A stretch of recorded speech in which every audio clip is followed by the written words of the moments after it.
പഴയ നിയമ ഭാഗത്തിൽ പൊരുളായി നിൽക്കുന്ന ഈ ശുശ്രൂഷയെ നമ്മൾ നിഴലായി കാണുന്നുണ്ട്.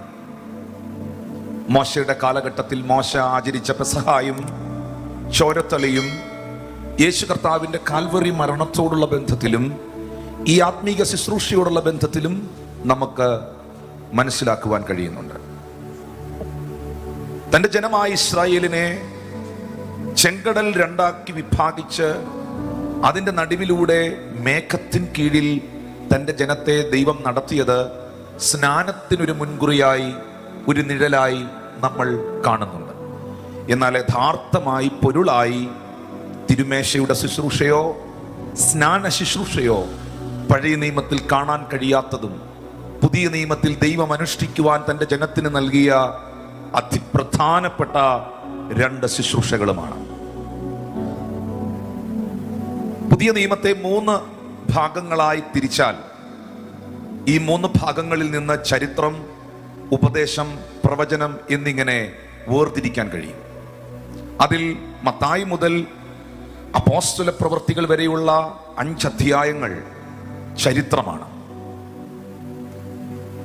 റോമർക്കെഴുതിയ ലേഖനം തുടങ്ങി യൂദായുടെ ലേഖനം വരെയുള്ള 21 പുസ്തകങ്ങൾ ഉപദേശമാണ്. പുതിയ നിയമത്തിൽ ഒറ്റ പ്രവചന പുസ്തകമേ ഉള്ളൂ. ആ പ്രവചന പുസ്തകം വെളിപ്പാട് പുസ്തകമാണ്. ഉപദേശ പുസ്തകങ്ങളിൽ 5 മത്തായി മുതൽ അപ്പോസ്തല പ്രവൃത്തികൾ വരെ, ചരിത്ര പുസ്തകങ്ങളായ മത്തായി മുതൽ അപ്പോസ്തല പ്രവൃത്തികൾ വരെയുള്ള പുസ്തകങ്ങളിലും റോമർക്കെഴുതിയ ലേഖനം മുതൽ യൂദ വരെയുള്ള 21 പുസ്തകങ്ങൾ അടങ്ങിയ ഉപദേശ പുസ്തകങ്ങളിലും ഒരേ ഒരു പ്രവചന പുസ്തകമായ വെളിപ്പാട് പുസ്തകത്തിലും ഒരുപോലെ പൊരുളായും നിഴലായും പരാമർശിച്ചിരിക്കുന്ന, ഉപദേശിച്ചിരിക്കുന്ന, പഠിപ്പിച്ചിരിക്കുന്ന, ആവർത്തിക്കുന്ന ചരിത്രമാണ്, സത്യമാണ് കർത്താവിൻ്റെ മേശ എന്ന് പറയുന്നത്. ഇത് ഈ ശുശ്രൂഷ ഒരു പെസഹ ദിനത്തിൽ യേശു കർത്താവാണ് ചെയ്തത്. അപ്പോൾ ഒന്നാമത് നമ്മൾ മനസ്സിലാക്കണം, ഏതൊരു പ്രസ്ഥാനത്തിൻ്റെയും പ്രൗഢി ആ പ്രസ്ഥാനത്തിൻ്റെ സ്ഥാപകനിലാണ്.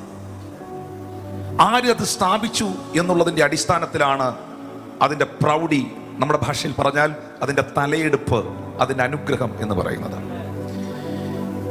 കർത്താവിൻ്റെ മേശയുടെ ശുശ്രൂഷയുടെ ഏറ്റവും പ്രധാനപ്പെട്ട ഒരു മഹത്വം എന്ന് പറയുന്നത് ഇത് യേശു കർത്താവ്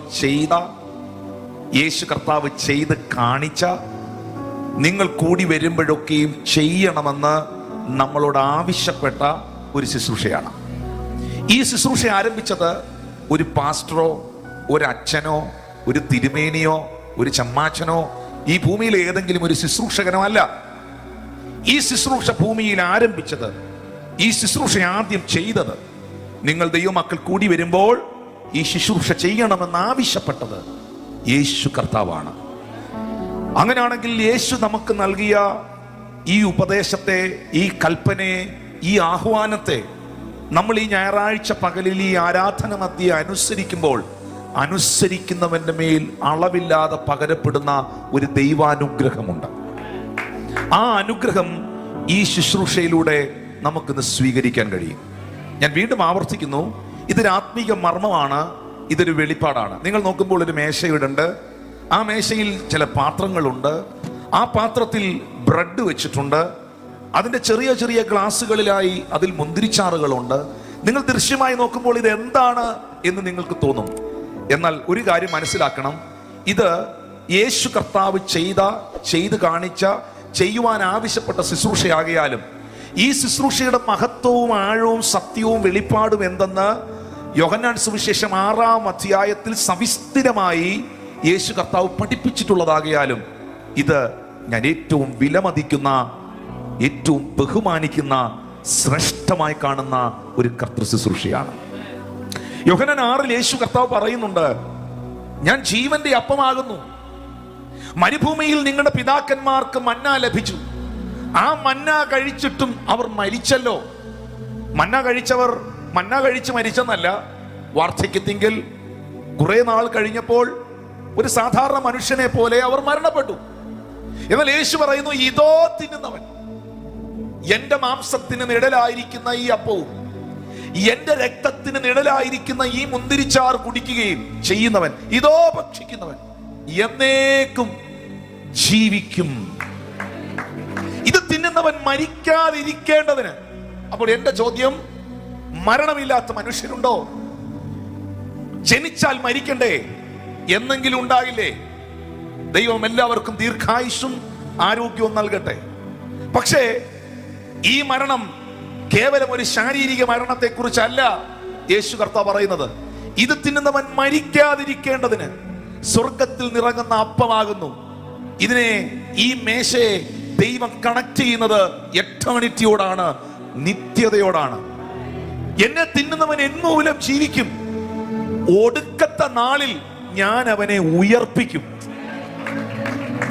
കർത്താവിന്റെ ദാസന്മാരെ, ഒരു മനുഷ്യൻ ഈ ഭൂമിയിൽ മരിച്ച് കർത്താവ് താൻ ഗംഭീരനാദത്തോടും പ്രധാന ദൂതന്റെ ശബ്ദത്തോടും ദൈവത്തിന്റെ കാഹളത്തോടും സ്വർഗത്തിലെ ദൈവം മധ്യാകാശത്തിൽ കടന്നു വരുമ്പോൾ, അല്ലെങ്കിൽ കല്ലറയിലുള്ളവർ ദൈവപുത്രന്റെ ശബ്ദം കേൾക്കുമ്പോൾ, നന്മ ചെയ്തവർ ജീവനായും തിന്മ ചെയ്തവർ ന്യായവിധിക്കായും ഉണരുന്ന ആ പൊൻപുലരിയിൽ, ആ ദിനത്തിൽ നമ്മുടെ പ്രാർത്ഥനയോ, നമ്മൾ ഒരാളുടെ മേളിൽ കൈവച്ചത് കൊണ്ടോ, നമ്മൾ ഒരാളുടെ മേൽ അഭിഷേകം പകർന്നു കൊടുത്തത് കൊണ്ടോ, പ്രാർത്ഥിച്ചത് കൊണ്ടോ ആ മനുഷ്യൻ ഉയർക്കണമെന്നില്ല.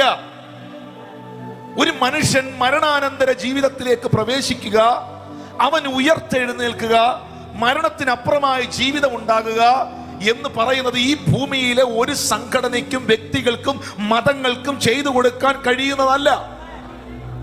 എന്നാൽ യേശു പറയുന്നു, ഈ ഒരു ഒറ്റ ശുശ്രൂഷ നിമിത്തം ഇത് തിന്നുന്നവൻ അവൻ മരിക്കാതിരിക്കുന്നു. 2, യേശു കർത്താവ് ആ അധ്യായത്തിൽ തന്നെ പറയുന്നുണ്ട്, എന്നെ തിന്നുന്നവൻ എന്മൂലം ജീവിക്കും, ഒടുക്കത്തെ നാളിൽ ഞാൻ അവനെ ഉയർപ്പിക്കുമെന്ന്.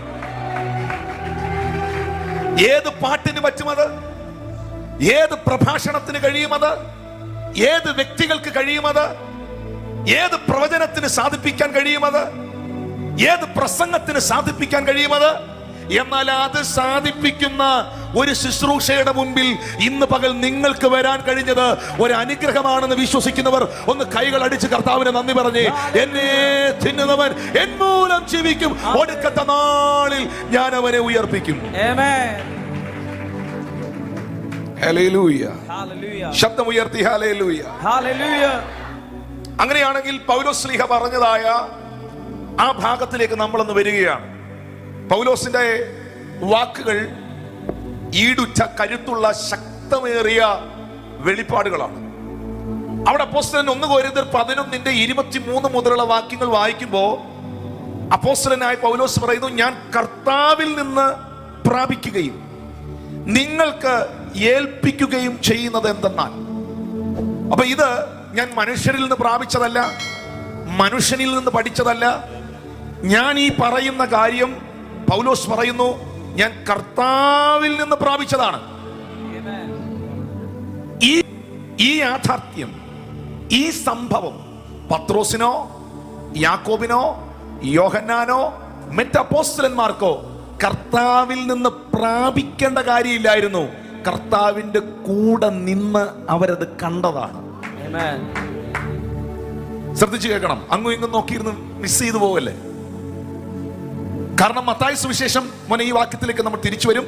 മത്തായി സുവിശേഷം 26-ാം അധ്യായം 26-ാം വാക്യം വായിക്കുമ്പോൾ, അവർ ഭക്ഷിക്കുമ്പോൾ യേശു അപ്പമെടുത്ത് വാഴ്ത്തി നുറുക്കി ശിഷ്യന്മാർക്ക് കൊടുത്തു, വാങ്ങി ഭക്ഷിക്കുവീൻ, ഇതെന്റെ ശരീരം എന്ന് യേശു കർത്താവ് പറഞ്ഞു. അപ്പൊ ആ കൂട്ടത്തിൽ 12 അപ്പോസ്തലന്മാരും ഉണ്ടായിരുന്നു. പാതി വഴിയിൽ സാത്താൻ യൂദായിൽ പ്രവേശിച്ചതിനാൽ അവൻ ഇറങ്ങിപ്പോയി. ബാക്കി അപ്പോസ്തലന്മാർ 11 പേരും ഈ ശുശ്രൂഷയുടെ സാക്ഷികളാണ്. പക്ഷെ നിങ്ങൾ മനസ്സിലാക്കണം, ആ കൂട്ടത്തിൽ പൗലോസ് അപ്പോസ്തലൻ ഇല്ലായിരുന്നു. ജെറുസലേം ചർച്ചിന്റെ സമയത്ത് അപ്പോസ്തലനായ പത്രോസും കൂട്ടാളികളും ശുശ്രൂഷിക്കുന്ന കാലഘട്ടത്തിൽ ശൗൽ എന്ന പേരിൽ, ഈ പൗലോസിന്റെ പഴയ പേര് ശൗൽ എന്നാണ്. ശൗൽ എന്ന് പറയുന്ന മനുഷ്യൻ ഒരു മത തീവ്രവാദിയായി ദൈവസഭയ്ക്കെതിരെ ഉഗ്ര കോപം പൂണ്ട് ദൈവസഭയെ മുടിക്കാൻ, നമ്മുടെ ഭാഷ പറഞ്ഞ പൂട്ടിക്കെട്ടിച്ചേ അടങ്ങൂ എന്ന നിലയിൽ ഇറങ്ങി പുറപ്പെട്ടവനാണ്. അപ്പോസ്തലന്മാരെ ഉപദ്രവിച്ചവനാണ്. സഭയെ മുടിച്ചവനാണ്.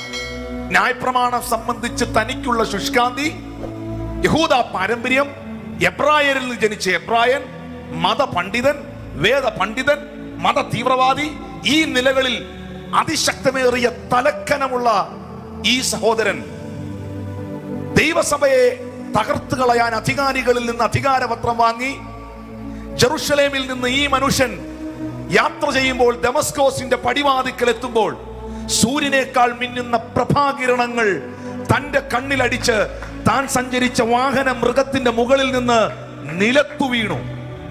നിലത്തു വീണ ആയുധം വെച്ച് കീഴടങ്ങിക്കിടക്കുന്ന ഈ മതതീവ്രവാദി, ഈ ഉന്നത ബിരുദധാരി, ഈ ഉന്നത കുലം ജാതമുള്ളവൻ അല്ലെങ്കിൽ വലിയ പാരമ്പര്യമുള്ളവൻ നിലത്തു കിടന്ന് ചോദിക്കുകയാണ്, ഹൂ യു ആർ ലോർഡ്, നീ ആരാകുന്നു കർത്താവേ? നീ ആരാകുന്നു കർത്താവേ എന്ന് ചോദിക്കുമ്പോൾ അവൻ ആ ശബ്ദം കേൾക്കുകയാണ്, നീ ഉപദ്രവിക്കുന്ന യേശുവാകുന്നു ഞാൻ. നിങ്ങൾക്കറിയാമോ, സഭയെ കുറിച്ച് പത്രോസ് പറഞ്ഞിട്ടില്ലാത്ത, യാക്കോബ് പറഞ്ഞിട്ടില്ലാത്ത, യോഹന്നാൻ പറഞ്ഞിട്ടില്ലാത്ത, യൂദ പറഞ്ഞിട്ടില്ലാത്ത, മത്തായിയോ മാർക്കോസോ ലൂക്കോസോ യോഹന്നാനോ ഒന്നും പറഞ്ഞിട്ടില്ലാത്ത അതിശക്തമേറിയ ഒരു വെളിപ്പാട് സഭയോട് പറഞ്ഞത് പൗലോസാണ്. അത് മറ്റൊന്നല്ല, സഭ കർത്താവിന്റെ ശരീരമാണെന്ന്. സഭ യേശുവിന്റെ ശരീരമാണെന്ന് മറ്റൊരു അപ്പോസ്തലന്മാരും പറഞ്ഞില്ല. സഭ ക്രിസ്തുവിന്റെ ശരീരവും സഭയുടെ തല ക്രിസ്തുവുമാണെന്ന് നമുക്ക് കൈമാറി തന്നത് അപ്പോസ്തലനായ പൗലോസാണ്. നിങ്ങൾ എന്നെ ശ്രദ്ധിക്കണം ചില മിനിറ്റുകൾ. ഈ മനുഷ്യൻ എങ്ങനെ മനസ്സിലായി സഭ കർത്താവിന്റെ ശരീരമാണെന്ന്? ഇത് കൂടെ നടന്ന പത്രോസോ യാക്കോബോ യോഹന്നാനോ കാനായിലെ നഥനയേലോ ലൂക്കോസോ ഇവര് ഒരു മനുഷ്യനും, യാക്കോബോ ഇവരാരും പറഞ്ഞില്ലല്ലോ. തോമസ് ഇത് പറഞ്ഞില്ലല്ലോ. ഇദ്ദേഹത്തിന് മാത്രം എവിടുന്ന് കിട്ടി ഈ വെളിപ്പാട്? സഭ ക്രിസ്തുവിന്റെ ശരീരമാണ്, ആ സഭയുടെ തല ക്രിസ്തുവാണ് എന്ന് കൊലോസ്യ സഭയിൽ പൗലോസ് ഇത് പറയുന്നു. കൊരിന്ത്യ സഭയോട് ഇത് പറയുന്നു. താൻ ഏതൊക്കെ സഭകൾക്ക് ലേഖനങ്ങൾ എഴുതി അയക്കുന്നോ ആ സഭകളോടെല്ലാം ഇത് പറയുന്നു. അതിന്റെ കാരണം യേശു അവനോട് ചോദിച്ചത് എന്താ? നീ ആരാകുന്നു കർത്താവേ എന്ന് ചോദിച്ചപ്പോൾ, നീ ഉപദ്രവിക്കുന്ന യേശു ആകുന്നു ഞാൻ. ഞാൻ ചോദിക്കട്ടെ, ഉപദ്രവിക്കുക എന്ന് പറഞ്ഞാൽ എന്താ? എവിടാ ഉപദ്രവിക്കുന്നേ? ഒരാൾ ഉപദ്രവിക്കുന്ന എവിടാ? ശരീരത്തിൽ. പറ. ശരീരത്തിൽ. ശരീരത്തിൽ. ഹല്ലേലൂയ. അപ്പൊ യേശു പറഞ്ഞു, നീ എന്നെ ഉപദ്രവിച്ചു. നിങ്ങൾ നോർത്തെ, ഒരു സമയത്ത് എപ്പോഴെങ്കിലും യേശുവും ശൗലുമായി അല്ലെങ്കിൽ പൗലോസുമായി കണ്ടുമുട്ടിയിട്ടുണ്ടോ? എപ്പോഴെങ്കിലും യേശുവിനെ കല്ലെടുത്തെറിഞ്ഞിട്ടുണ്ടോ? എവിടെങ്കിലും ഈ മനുഷ്യൻ യേശുവിനെ ഉപദ്രവിച്ചിട്ടുണ്ടോ? ഇല്ല, കണ്ടിട്ട് പോലും ഇല്ല. പിന്നെന്താ കർത്താവ് പറഞ്ഞു നീ എന്നെ ഉപദ്രവിച്ചെന്ന്? ശൗല് ഉപദ്രവിച്ചത് സഭയാണ്. ശൗല് ഉപദ്രവിച്ചത് സ്തേഫാനോസിനെയാണ്. ശൗല് ഉപദ്രവിച്ചത് ദൈവസഭയാകുന്ന കൂട്ടത്തെയാണ്. യേശു കർത്താവ് പ്രത്യക്ഷപ്പെട്ട് പറയുകയാണ്, നൊന്തത് എന്റെ ശരീരത്താണ്, വേദനിച്ചത് എന്റെ ശരീരത്താണ്. അവിടെ നിന്ന് ഈ മനുഷ്യൻ ഒരു കാര്യം തിരിച്ചറിഞ്ഞു, സഭ കർത്താവിന്റെ ശരീരമാണ്. ഒന്ന് കരമടിച്ച് കർത്താവിന് നന്ദി പറഞ്ഞു. സഭ ക്രിസ്തുവിന്റെ ശരീരമാണെന്ന്. അപ്പൊ ഈ പെസഹാ ദിവസം അപ്പോസ്തലന്മാർ കൂടിയിരിക്കുന്ന സമയം പൗലോസ് അവിടെ ഇല്ല, ഈ മനുഷ്യന്റെ സാന്നിധ്യം അവിടെ ഇല്ല. വേറെ ഒരു അപ്പോസ്തലന്മാരും പൗലോസിനെ ഇത് പഠിപ്പിച്ചില്ല. ശരിക്കും പത്രോസും പൗലോസുമായിട്ടൊക്കെ ചെറിയ ഒരു ആർഗ്യുമെന്റേഷൻ ഉണ്ടായിട്ടുണ്ട്. ഇവരെങ്ങും തമ്മിൽ പൗലോസുമായിട്ട് വലിയൊരു കണക്ഷൻ ഇല്ല. അവിടെയാണ് ഈ ശുശ്രൂഷയുടെ പ്രാധാന്യത. ഇത്ര വലിയ വിളിയുള്ള ഈ ദൈവ മനുഷ്യന് സ്വർഗത്തിലെ ദൈവം നേരിട്ട് കുറെ മാസങ്ങൾക്ക് മുമ്പ് നടന്ന ആ സംഭവം, കുറെ വർഷങ്ങൾക്ക് മുമ്പ് നടന്ന ആ സംഭവം ഈ മനുഷ്യന് വെളിപ്പാടിലൂടെ ആ മുറിക്കകത്ത് നടന്നത്, ആ മർക്കോസിന്റെ മാളിക മുറിക്കകത്ത് നടന്നത്, ആ പെസഹാ ദിനം അന്ന് രാത്രി നടന്നത് വിഷനിലൂടെ, വെളിപ്പാടിലൂടെ അവൻ കാണിച്ചു കൊടുക്കുകയാണ്. നിങ്ങൾക്ക് ഇത് നിങ്ങൾ വന്നത് വേറെന്തോ കാര്യത്തിന് വേണ്ടിയാ, അല്ലെങ്കിൽ കൈ അടിച്ചാൽ നിങ്ങൾ ഇവിടെ വന്നത് വേറെന്തോ കാര്യത്തിന് വേണ്ടിയാ. നിങ്ങൾ വചനം കേൾക്കാൻ വന്നതല്ല. Are you with me? Yes, amen. ആ സംഭവം നടന്നെടുത്ത് താങ്കളില്ലായിരുന്നു. അങ്ങനെ പറയാം, നിങ്ങൾക്ക് മനസ്സിലാക്കി തരാം. ഇനി മനസ്സിലായില്ലെങ്കിൽ ദൈവം മനസ്സിലാക്കി തരട്ടെ. ആ സംഭവം നടന്നെടുത്ത് താങ്കളില്ലായിരുന്നു. താങ്കൾ ആ സംഭവം കണ്ടിട്ടില്ല, അതിനെക്കുറിച്ച് നിങ്ങൾക്ക് അറിവില്ല. ആ കാര്യത്തെ നീ പ്രാർത്ഥിച്ചുകൊണ്ടിരിക്കുമ്പോൾ നിന്റെ മുറിക്കകത്ത് ഒരു സ്ക്രീനെ കാണുന്നത് പോലെ നിനക്കത് കാണിച്ചു തരികയാണെങ്കിൽ അതിന്റെ പ്രാധാന്യത എത്ര വലുതാണ്. That's right. Amen. Amen. Oh Jesus. Yes. Hallelujah. Hallelujah. Amen. പൗലോസ് പറയുന്നത്, ഞാൻ കർത്താവിൽ നിന്ന് പ്രാപിക്കുകയും നിങ്ങൾ കേൾപ്പിക്കുകയും ചെയ്യുന്നത് എന്തെന്നാൽ, കർത്താവായ യേശുവിനെ കാണിച്ചു കൊടുത്ത രാത്രിയിൽ അവൻ അപ്പം എടുത്ത് സ്തോത്രം ചൊല്ലി. നോക്കി, ആ സ്ഥലത്തുണ്ടായിരുന്ന ഒരാളിനെ പോലെയാണ് പൗലോസ് ഇത് പറയുന്നത്. Right. Amen. ഹല്ലേലൂയ. പക്ഷെ മുകളിൽ പറയുന്നുണ്ട്, ഇത് ഞാൻ കണ്ടതല്ല, ഞാനിത് കർത്താവിൽ നിന്ന് പ്രാപിച്ചതാണ്. Amen. Yes. Hallelujah.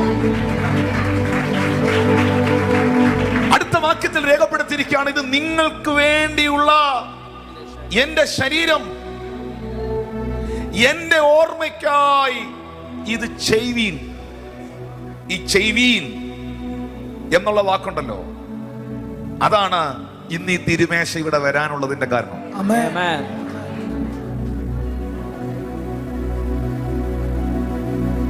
This do in remembrance of me.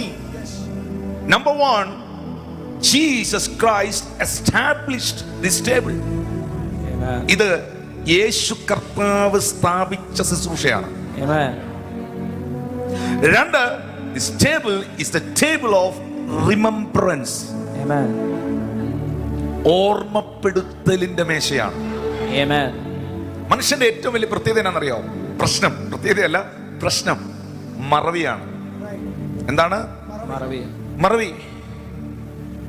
Hallelujah. Amen. പെട്ടെന്ന് നമ്മൾ കാര്യങ്ങൾ മറന്നുപോകും. ഓർത്തിരിക്കേണ്ടത് മറന്നുപോകും, മറന്നു പോകേണ്ടത് ഓർത്തിരിക്കും. കൈപോകണ്ട, പ്രാർത്ഥിച്ചാൽ മതി. ഹല്ലേലൂയ. അതുകൊണ്ടാണ് ബൈബിളിൽ കൂടെ കൂടെ നമ്മളോട് പറയുന്നത്, എൻ മനമേ, കണ്ടോ ബാക്കി വരുന്നുണ്ടോ, എന്റെ സർവാന്തരംഗവുമേ അവന്റെ വിശുദ്ധ നാമത്തെ വാഴ്ത്തുക.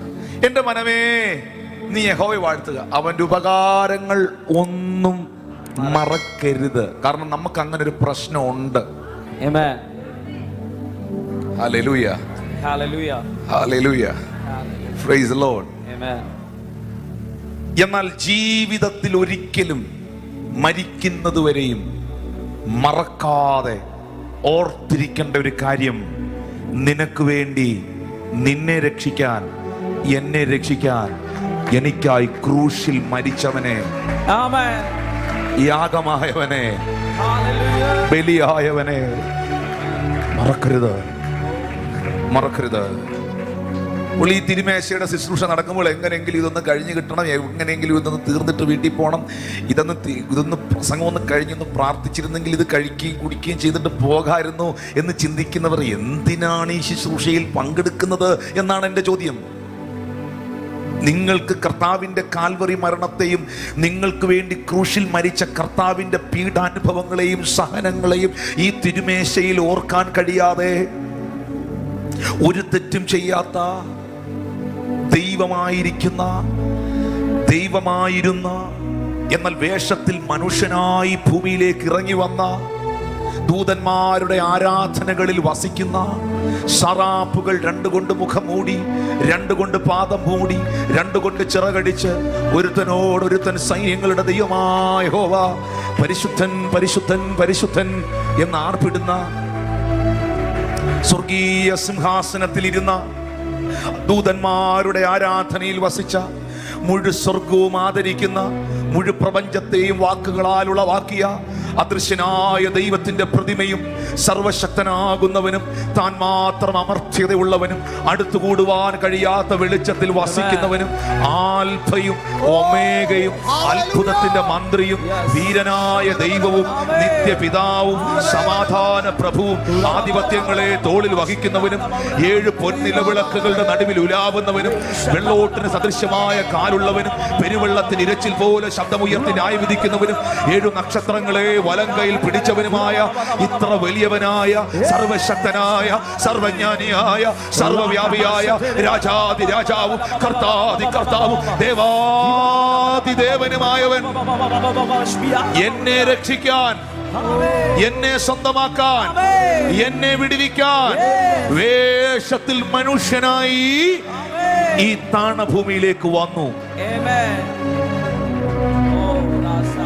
ഇത് ഈ പകലിൽ നമുക്ക് വിസ്മരിച്ചു കളയാൻ കഴിയുന്ന ഒന്നല്ല. ഞാൻ ഇന്നത്തെ മീറ്റിംഗിൽ പ്രധാനമായും എനിക്കറിയുന്ന ലൈവ് ഉള്ള ദിവസമാണ്. തിരുമേശയുടെ ശുശ്രൂഷയുണ്ട്, ഇതെല്ലാം അറിയാം. പക്ഷേ ഞാൻ ഇന്നലെ ഞങ്ങളുടെ പാസ്റ്റേഴ്സിന്റെ ഒരു മീറ്റിംഗ് ഉണ്ടായിരുന്നു. ആ പാസ്റ്റേഴ്സ് മീറ്റിംഗിൽ ഞാൻ ഇരിക്കുന്ന സമയത്തും ഇന്ന് രാവിലെയും ഒരുപോലെ ദൈവത്തിന്റെ പരിശുദ്ധാത്മാവ് സഭയോട് അറിയിക്കുവാൻ, വിശ്വാസികളോട് അറിയിക്കുവാൻ ഒരു പ്രധാന കാര്യം അറിയിച്ചു. ഞാൻ പറഞ്ഞല്ലോ, ഇപ്പൊ കഴിഞ്ഞ ദിവസങ്ങളിൽ നമ്മുടെ ശുശ്രൂഷകളിൽ പങ്കെടുത്ത പ്രിയപ്പെട്ടവർക്കറിയാം, ദൈവാത്മാവ് പറഞ്ഞ ഒരു കാര്യവും തെറ്റിയില്ല എന്ന്.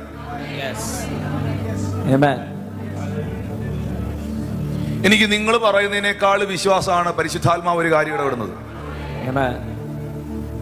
അതുകൊണ്ട് ദൈവം സഭയോട്, എൽഷദായി കുടുംബങ്ങളോട്, പാസ്റ്റർമാരോട്, ഓൺലൈനിൽ ഞങ്ങളെ കാണുന്ന ഞങ്ങളുടെ പ്രിയമുള്ളവരോട് കർത്താവ് അറിയിക്കുന്നു, ഈ ദിവസങ്ങളിൽ നിങ്ങൾ സുവിശേഷം പറയാൻ മടിക്കരുത്.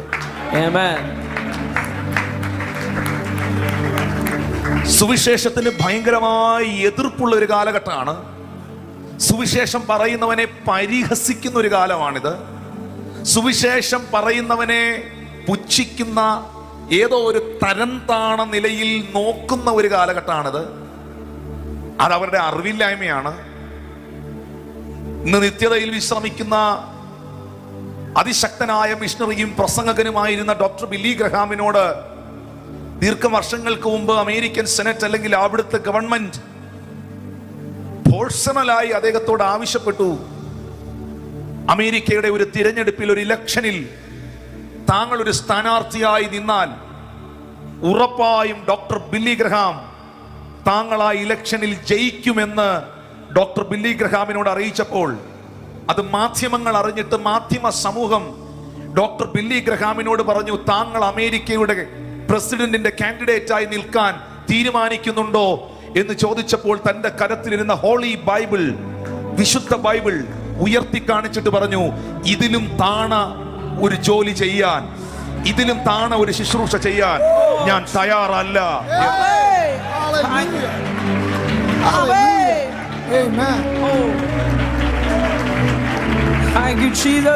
പക്ഷേ ഒരു വിഭാഗത്തിന് ഇത് ഭോഷത്വമായി തോന്നും, ഒരു വിഭാഗത്തിന് ഇത് പരിഹാസമായി തോന്നും. പക്ഷെ അവരെയും ഞങ്ങൾ സ്നേഹിക്കുന്നു, അവരോട് ഞങ്ങൾ അറിയിക്കുന്നു, മാനസാന്തരപ്പെട്ട് സുവിശേഷത്തിൽ വിശ്വസിച്ചാൽ നീയും നിന്റെ കുടുംബവും രക്ഷ പ്രാപിക്കും.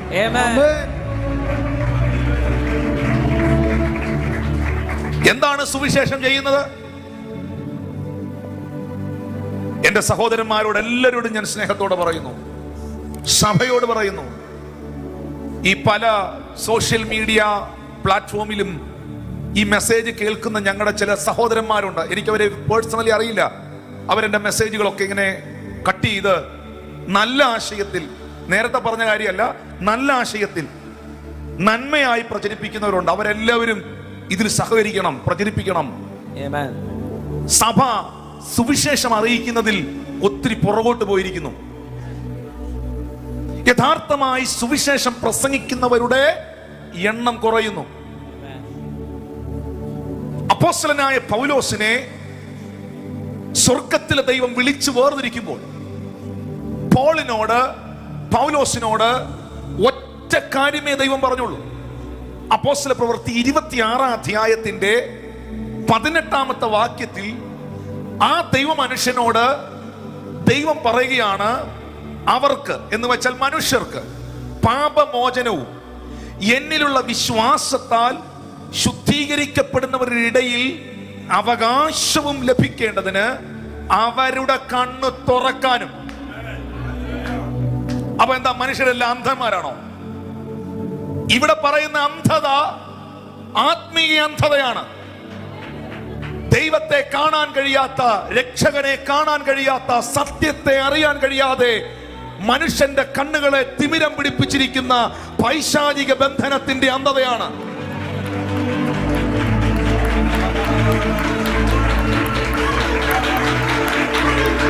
അങ്ങനെ ആത്മീയ അന്ധത പിടിച്ചിരിക്കുന്നവന്റെ കണ്ണു തുറക്കാനും അവരെ ഇരുളിൽ നിന്ന് വെളിച്ചത്തിലേക്കും സാത്താന്റെ അധികാരത്തിൽ നിന്ന് ദൈവത്തിലേക്കും തിരിക്കാൻ ഞാനിപ്പോൾ നിന്നെ അവരുടെ അടുക്കലേക്ക് അയക്കുന്നു. സഭ കേട്ടോ? കൈയടിച്ചവർ കേട്ടോ? അത് ഞാൻ എന്തിനാണ് നിന്നെ വിളിച്ചത്? ഞാൻ എന്തിനാണ് നിന്നെ തിരഞ്ഞെടുത്തത്? എന്നിൽ വിശ്വസിക്കുന്നവർക്ക് പാപമോചനം ഉണ്ടെന്ന് പറയാനും, വിശ്വാസത്തിൽ കടന്നു വന്ന് വിശുദ്ധീകരണം ഏറ്റെടുത്തവന് ദൈവീക അവകാശങ്ങൾ ഉണ്ടെന്ന് പ്രസംഗിക്കാനും,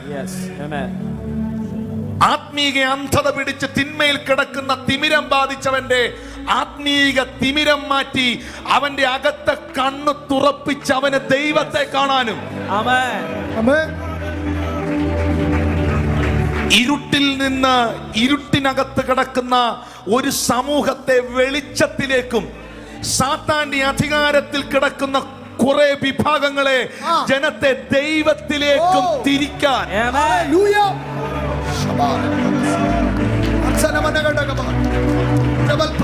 ബ്രദറെ, നിങ്ങളിത് മനസ്സിലാക്കുന്നോ? സുവിശേഷം കേൾക്കുന്നത്, ഞാനൊരു സുവിശേഷ യോഗത്തിൽ പങ്കെടുത്തത് എന്റെ കടഭാരം മാറാനോ എന്റെ രോഗസൗഖ്യമാകാനോ അല്ല. പക്ഷെ സുവിശേഷത്തിൽ വിശ്വസിച്ചവന്, യഥാർത്ഥമായി ദൈവത്തെ അറിഞ്ഞവന് ജീവിതത്തിൽ നന്മ ഉണ്ടാകും, സൗഖ്യം ഉണ്ടാവും, വിടുതൽ ഉണ്ടാവും, വഴി തുറക്കും.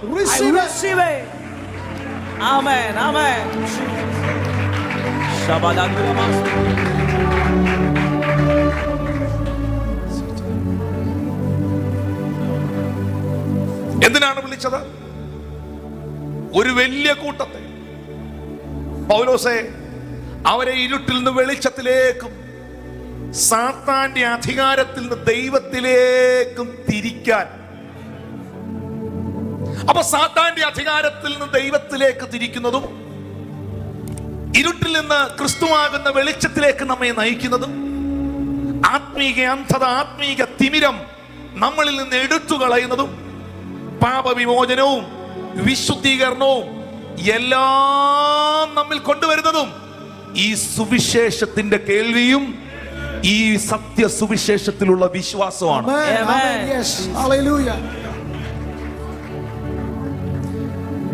എൽഷദായി കൂട്ടം, എൽഷദായി ഫാമിലി, എൽഷദായി ചർച്ച് സുവിശേഷകരെ കൊണ്ട് നിറയട്ടെ. ഒന്ന് കരമടിച്ച് കർത്താവിന് നന്ദി പറഞ്ഞു.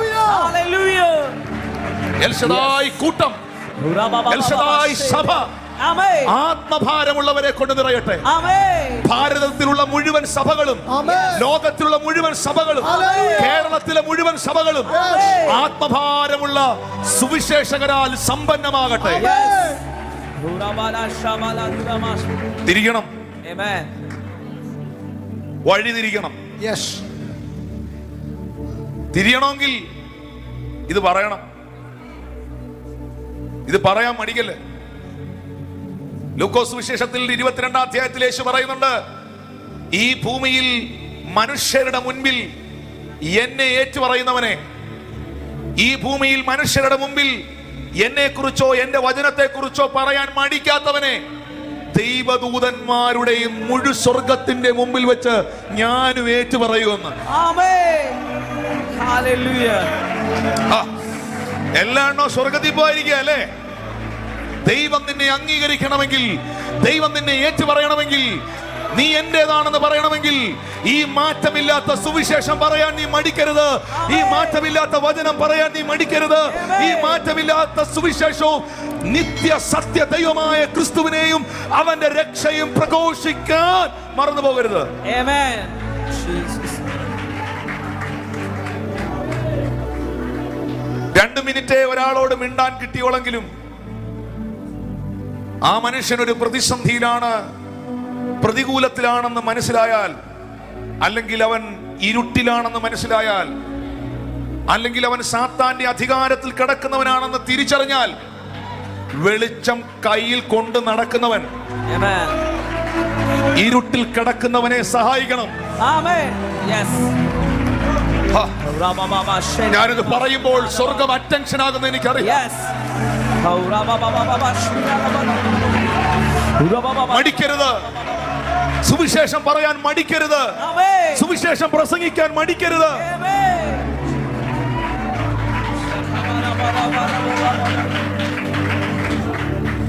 ഈ സുവിശേഷമാണ് എന്നെ രക്ഷിച്ചത്. ഈ ക്രിസ്തുവിന്റെ സുവിശേഷമാണ് എന്നെ ഞാനാക്കിയത്. ഈ സുവിശേഷമാണ് എന്നെ നിലനിർത്തിയത്. ഞാൻ അനുഭവിക്കുന്ന മുഴുവൻ നന്മയും എന്റെ ദൈവം ഒരുക്കിയ എറ്റേണിറ്റിയും ഭയരഹിതമായ ക്രിസ്തീയ ജീവിതവും ഭൗതിക അനുഗ്രഹങ്ങളും വിശുദ്ധീകരണവും നിത്യജീവനും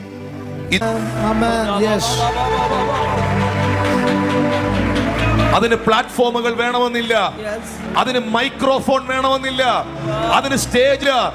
നിനക്കേത് വഴിയിലൂടെയും മനുഷ്യനെ ദൈവത്തിലേക്ക് തിരിക്കാനും ഇരുട്ടിൽ നിന്ന് വെളിച്ചത്തിലേക്ക് ജനത്തെ കൊണ്ടുവരാനും സാത്താന്റെ അധികാരത്തിൽ നിന്ന് അവനെ വിടുവിക്കും. ഇന്ന് പ്ലാറ്റ്ഫോമിൽ നിൽക്കുന്ന ഒരു മനുഷ്യനെ ആയിരിക്കും കാണുന്നത്. ഇന്നും എന്റെ അകം, എന്റെ ഉള്ളം സുവിശേഷത്തിന് വേണ്ടി, ആത്മാക്കൾക്ക് വേണ്ടി കൊതിക്കുകയാണ്. എന്നോട് ചോദിച്ചു കൊള്ളുക, ഞാൻ നിനക്ക് ജാതികളെ അവകാശമായും ഭൂമിയുടെ അറ്റങ്ങളെ കൈവശമായും തരും. ആത്മഭാരമുള്ള ഒരു തലമുറ ഭാരതത്തിൽ എഴുന്നേൽക്കട്ടെ.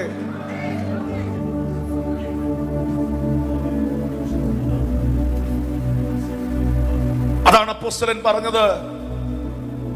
തന്റെ ലേഖനത്തിൽ റോമർ 1:16 പറയുകയാണ്, സുവിശേഷത്തെ കുറിച്ച് എനിക്ക് ലജ്ജയില്ല. ആദ്യം യഹൂദനും പിന്നെ യവനനും അത് രക്ഷയ്ക്കായി ദൈവശക്തിയാകുന്നല്ലോ. എന്തുവാ ഇപ്പൊ വലിയ സുവിശേഷമൊക്കെ ആയിട്ട് നടക്കുവാണോ? ആഹാ കൊള്ളാലോ എന്നൊക്കെ പറയുമായിരിക്കും. പറയട്ടെ, പറഞ്ഞോട്ടെ. പക്ഷെ അവനും ഇതിനകത്തൊരു ശക്തി ഉണ്ടെന്ന് തിരിച്ചറിയും. ആമേൻ. ഹല്ലേലൂയ.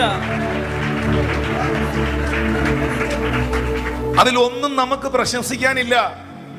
നമ്മുടെ ദൗത്യം അത്.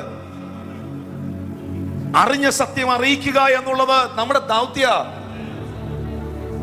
ഇവിടെ ഇരിക്കുന്ന പാസ്റ്റർമാരോടും വിശ്വാസികളോടും പറയാൻ, ടിനു ജോർജ് എന്ന ഒരു സുവിശേഷകന്റെ കീഴിൽ അദ്ദേഹം നേടുന്ന ആത്മാക്കളെ മാത്രം പരിപോഷിപ്പിച്ച് പാടി നടക്കാതെ നിങ്ങളും ആത്മാക്കളെ നേടുന്നവരാകണം. ആമേൻ.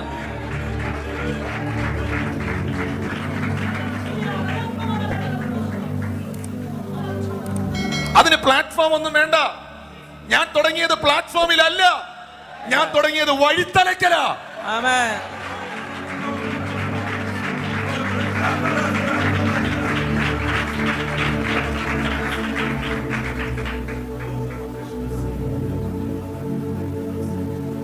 ഒന്ന് കൊരിന്ത്യർ 9:16-17 വാക്യങ്ങളിൽ അപ്പോസ്തലൻ പറയുകയാണ്, ഞാൻ സുവിശേഷം അറിയിക്കുന്നെങ്കിൽ എനിക്ക് പ്രശംസിക്കാൻ ഒന്നുമില്ല. നിർബന്ധം എന്റെ മേൽ കിടക്കുന്നു. വേദപുസ്തകത്തിൽ എവിടെയെങ്കിലും നിർബന്ധമായി കൈയടിക്കണമെന്ന് എഴുതിയിട്ടുണ്ടോ? ബൈബിളിൽ എവിടെയെങ്കിലും നിർബന്ധമായി സ്തോത്ര കാഴ്ച കൊടുക്കണമെന്ന് എഴുതിയിട്ടുണ്ടോ? സന്തോഷത്തോടെ കൊടുക്കാനാണ് എഴുതിയിരിക്കുന്നത്, താല്പര്യമുണ്ടെ കൊടുക്കാനാണ് എഴുതിയിരിക്കുന്നത്. വേദപുസ്തകത്തിൽ എവിടെയെങ്കിലും നിർബന്ധമായി വന്നിരുന്ന് വാ തുറന്ന് പാടണമെന്ന് എഴുതിയിട്ടുണ്ടോ? ഇല്ല. പക്ഷെ നിർബന്ധമായും അത് ചെയ്യണം എന്ന് പറഞ്ഞെങ്കിൽ അത് ഈ സുവിശേഷം അറിയിക്കുന്നതാണ്. Amen.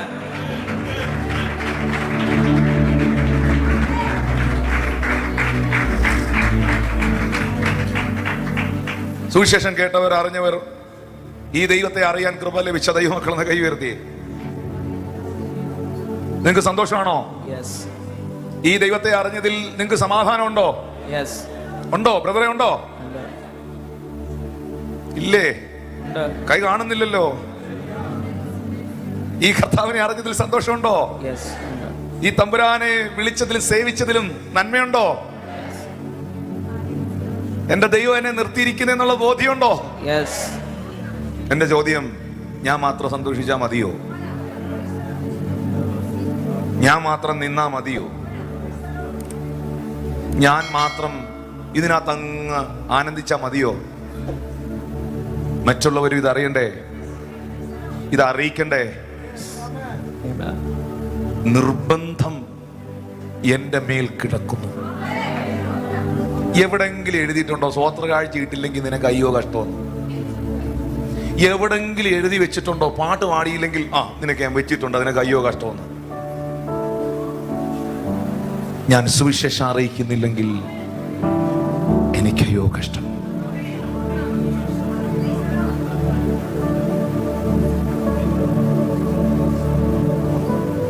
കാരണം നിങ്ങൾക്കറിയാവോ, ദൈവം, നിങ്ങൾ പറയും ദേശം എന്താ വിടുവിക്കപ്പെടാത്തെ, ദേശം എന്താ അറിയാത്തെ? എൻ്റെ ദൈവമേ പ്രവർത്തിക്കണം. ഞാനൊരു സത്യം പറയട്ടെ, ഈ പണി മീഖായേലിനെയോ ഗബ്രിയേലിനെയോ വിശുദ്ധ ദൂതന്മാരെയോ സറാഫുകളെയോ കെരൂബുകളെയോ വല്ല ഏൽപ്പിച്ചിരുന്നെങ്കിലുണ്ടല്ലോ, വേണ്ടേ, ഒരു 5 ദിവസം കൊണ്ട് ഭൂമി സെറ്റാക്കി അങ്ങ് കൊടുത്തേനെ. ഈ സുവിശേഷം അറിയിക്കുന്ന ജോലി ദൂതന്മാരുടെ കയ്യിലേക്ക് ദൈവം കൊടുത്തിരുന്നെങ്കിൽ 10 ദിവസം വേണ്ട, ഈ ഭൂമി അവന്റെ മഹത്വം കൊണ്ടങ്ങ് നിറഞ്ഞേനെ. പക്ഷെ ഇത് ദൂതന്മാരെ ഏൽപ്പിച്ചില്ല. ഇത് ചെയ്യാൻ ദൂതന്മാരോടല്ല പറഞ്ഞത്, ഇത് ചെയ്യാൻ ദൂത് കേട്ടവനോടാണ് പറഞ്ഞത്.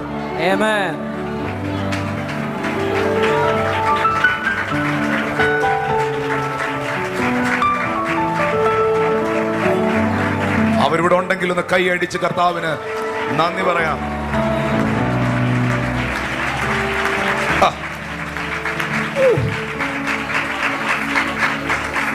ഈ വാക്യത്തിൽ പൗലോസ് പറയുന്നുണ്ട്, For I am not ashamed of the gospel, for it is the power of God. Gospel is the power of God. Amen. Yes. Shakatala marakundras. For salvation to everyone who believes. അതിന്റെ 18ാമത്തെ വാക്യത്തിൽ എഴുതിയിട്ടുണ്ട്, For the word of the cross is foolishness to those who are perishing, but to us who are being saved it is the power of God. ക്രൂശിന്റെ വചനം നശിച്ചു പോകുന്നവന് ഭോഷത്വവും, നശിക്കാനുള്ളവന് ഇത് comedy ആയിട്ട് തോന്നും. Comedy. ക്രൂശിന്റെ വചനം നശിച്ചു പോകുന്നവന് ഭോഷത്വവും, എന്നാൽ ഇത് കേട്ട് വിശ്വസിച്ച് രക്ഷിക്കപ്പെടുന്നവന് ഇത് ദൈവശക്തിയുമായിരിക്കും. ഒന്ന് കരമടിച്ച് കർത്താവിന് നന്ദി പറഞ്ഞേ.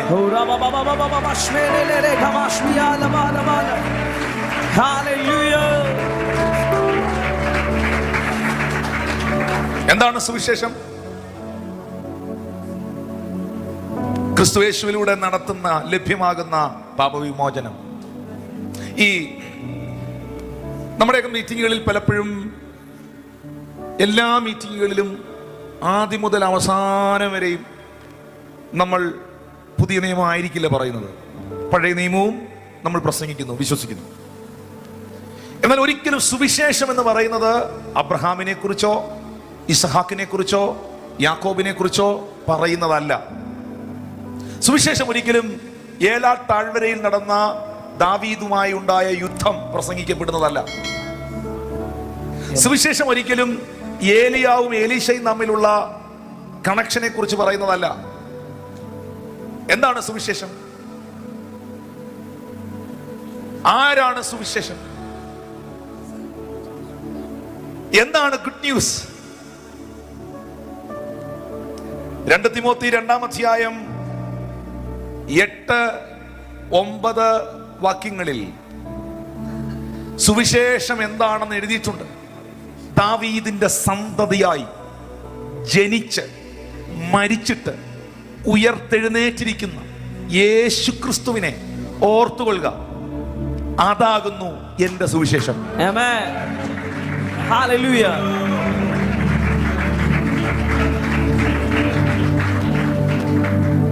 എന്ത് മനോഹരമായ ഒരു വിവരണമാണത്. ബ്രദറെ, എന്റെ പാപത്തെ വിമോചിപ്പിച്ച, എന്റെ ജീവിതത്തെ രക്ഷിച്ച ഒരു നല്ല കർത്താവുണ്ട്. ഞാനൊരു മതത്തിന്റെയും വക്താവല്ല, ഞാനൊരു സംഘടനയുടെയും ഭാഗമല്ല, ഞാനൊരു ചർച്ചിൽ ആരാധനയ്ക്ക് പോകുന്നു, ഞാൻ ആ സ്പിരിച്വൽ കവറിങ് നിൽക്കുന്നു. പക്ഷെ അതിലെല്ലാം അപ്പുറമായി ഞാൻ കർത്താവിന്റെ മകൻ. എന്നെ ഒന്നും അറിയാതെ കിടന്ന് എന്നെ, പാപിയായ എന്നെ, രോഗിയായ എന്നെ, ഈ യേശുവിന്റെ സ്നേഹം, അവന്റെ പരിശുദ്ധ രക്തം എന്നെ വിടുവിച്ചു. നീ വിശ്വസിക്കും സഹോദര, ഞാൻ നിനക്ക് വേണ്ടി പ്രാർത്ഥിക്കാം. ഈ കർത്താവ് എന്നെ വിടുവിച്ച ദൈവം നിന്നെയും വിടുവിക്കും. ഇത് പറയാൻ എത്ര പേരുണ്ട് ഇവിടെ?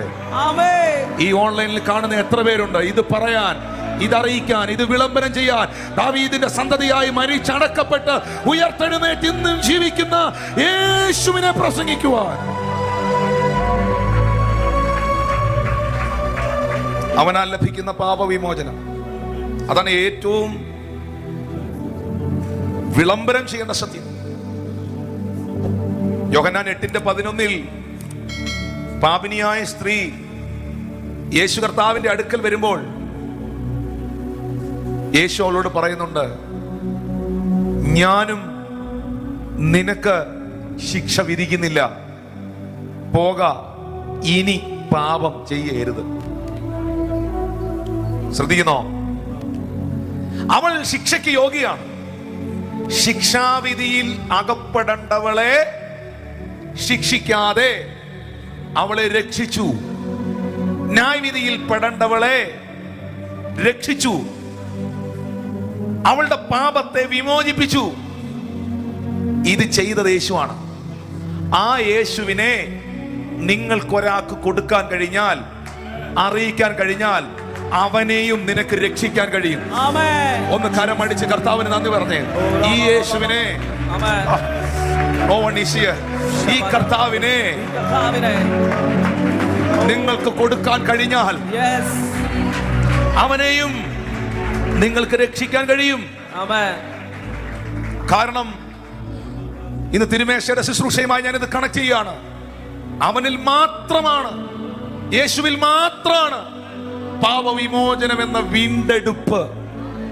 1 കൊരിന്ത്യർക്കെഴുതിയ ലേഖനം 15-ാം അധ്യായം 1 കൊരിന്ത്യർ 15-1 മുതൽ 4 വരെയുള്ള വാക്യങ്ങളിൽ യേശു കർത്താവ് അപ്പോസ്തലന് വെളിപ്പെടുത്തിയ കാര്യം അദ്ദേഹം പറയാണ്. സഹോദരന്മാരെ, ഞങ്ങൾ നിങ്ങളോട് സുവിശേഷിച്ചതും, പറഞ്ഞേ സുവിശേഷം, സുവിശേഷം നിങ്ങൾക്ക് ലഭിച്ചതും നിങ്ങൾ നിൽക്കുന്നതും, അടുത്ത വാക്യം, നിങ്ങൾ വിശ്വസിച്ചതും വൃഥാവല്ലെന്ന് വരികിൽ നിങ്ങൾ രക്ഷിക്കപ്പെടുന്നതുമായ സുവിശേഷം നിങ്ങൾ പിടിച്ചുകൊണ്ടാൽ ഞാൻ ഇന്ന വിധം നിങ്ങളോട് സുവിശേഷിച്ചിരിക്കുന്നു എന്ന് നിങ്ങളെ ഓർപ്പിക്കുന്നു. സുവിശേഷം പറയുന്ന പാസ്റ്റർമാരും ബ്ലെസ്സിംഗ്.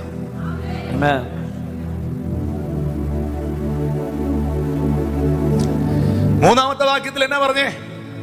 ക്രിസ്തു നമ്മുടെ. അപ്പൊ സുവിശേഷമാണ് പൗലോസ് അറിയിച്ചത്. ആരെ? സഭയെ. എന്തായിരുന്നു താൻ അവർക്ക് കൊടുത്ത സുവിശേഷം? ക്രിസ്തു നമ്മുടെ പാപങ്ങൾക്ക് വേണ്ടി തിരുവെഴുത്തുകളിൻ പ്രകാരം മരിച്ചു അടക്കപ്പെട്ടു. തിരുവെഴുത്തുകളിൻ പ്രകാരം മൂന്നാം നാൾ ഉയർത്തെഴുന്നേറ്റു. കേഫാവിനും പിന്നെ 12 പ്രത്യക്ഷനായി എന്നിങ്ങനെ ഞാൻ ഗ്രഹിച്ചത് തന്നെ നിങ്ങൾക്ക് ആദ്യമായി ഏൽപ്പിച്ചിരുന്നുവല്ലോ. നിന്റെ പാപവിമോചനത്തിനും നിങ്ങളുടെ നിത്യജീവനും വീണ്ടെടുപ്പിനും സൗഖ്യത്തിനുമായി നിങ്ങൾക്ക് വേണ്ടി ക്രൂശിൽ മരിച്ച് അടക്കപ്പെട്ട് മൂന്നാം നാൾ ഉയർത്തെഴുന്നേറ്റ് ഇന്നും ജീവിക്കുന്ന യേശു കർത്താവ്. ഈ തിമോത്തിയോസിന്റെ ലേഖനത്തിൽ പൗലോസ് പറയുന്നുണ്ട്, 1 തിമോത്തിയോസ് 2-ാം അധ്യായം 5-6 വാക്യങ്ങളിൽ, ദൈവം ഒരുവനല്ലോ. പറഞ്ഞേ, ദൈവം ഒരുവനല്ലോ. ദൈവം ഒരുവനല്ലോ. 1 തിമോത്തി 2:5-6, ദൈവം ഒരുവനല്ലോ. ദൈവത്തിനും ഒറ്റ മിനിറ്റ് ഇവരൊന്ന് പറഞ്ഞോട്ടത്. ദൈവം ഒരുവനല്ലോ. അല്ല, ഇവരെ ഇന്ന് ഇതൊന്നും പ്രതീക്ഷിച്ചല്ല വന്നേ. ഇവര് വേറെ സാധനത്തിന് വന്നവരാ, അതെനിക്കറിയാം. Praise the Lord, hallelujah. പക്ഷെ ഇതൊന്നും മനസ്സിലാക്കാതെ, ഇതൊന്നും അറിയാതെ എന്ത് ജീവിതമാണ്? ദൈവം ഒരുവനല്ലോ, അത് ആദ്യം അറിയണം. പലതില്ലെന്ന്.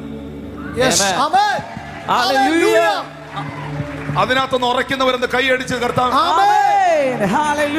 അതാദ്യം അറിയണം.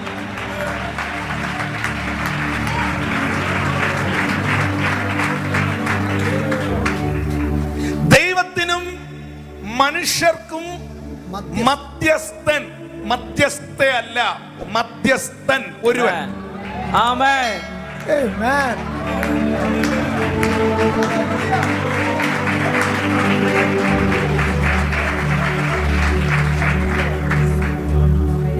ഇതേ ബൈബിളാണ്, ഇത് മാറ്റാൻ പറ്റൂല. നമ്മുടെ ആശയങ്ങൾ ഇതിൽ തിരികെ കയറ്റാൻ പറ്റൂല. പുരുഷനെ സ്ത്രീയാക്കാനും സ്ത്രീയെ പുരുഷനാക്കാനും പറ്റില്ല.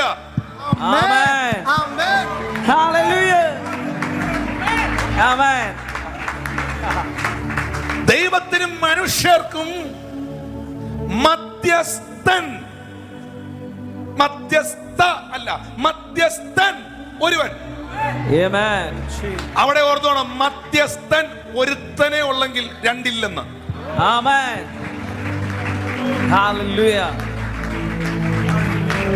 അപ്പൊ ഇവിടം കൊണ്ട് ഇതങ്ങ് നിർത്തിയായിരുന്നെങ്കിൽ, ഈ എഴുത്ത്, ഈ വെളിപ്പാട്, ഈ വചനം ഇവിടം കൊണ്ട് കഴിഞ്ഞിരുന്നെങ്കിൽ നമുക്ക് ഇഷ്ടപ്പെട്ടവരെ എല്ലാം ഇതിനകത്ത് കൊണ്ട് കേട്ടായിരുന്നു. ആരും മിണ്ടുന്നില്ലല്ലോ. ഈ പുള്ളിയാണ് ഉദ്ദേശിച്ചതെന്ന് പറഞ്ഞ ആ പുള്ളിയെ വെക്കാം, മറ്റേ ഈ ചേച്ചിയെ ഉദ്ദേശിച്ച് പറഞ്ഞ ആ ചേച്ചിയെ വെക്കാം. ആരും മിണ്ടുന്നില്ലല്ലോ. Praise the Lord. പക്ഷെ അങ്ങനെ നിർത്തിയില്ല. അത് ആരാണെന്ന് പറഞ്ഞു, ആ ദൈവം ആരാണെന്ന് പറഞ്ഞു, ആ മധ്യസ്ഥൻ ആരാണെന്ന് പറഞ്ഞു. അത് എല്ലാവർക്കും വേണ്ടി മറുവിലയായി തന്നെ താൻ കൊടുത്ത മനുഷ്യനായ ക്രിസ്തുയേശു തന്നെ. ഒന്ന് കരമടിച്ച് കർത്താവിനെ പറഞ്ഞേ,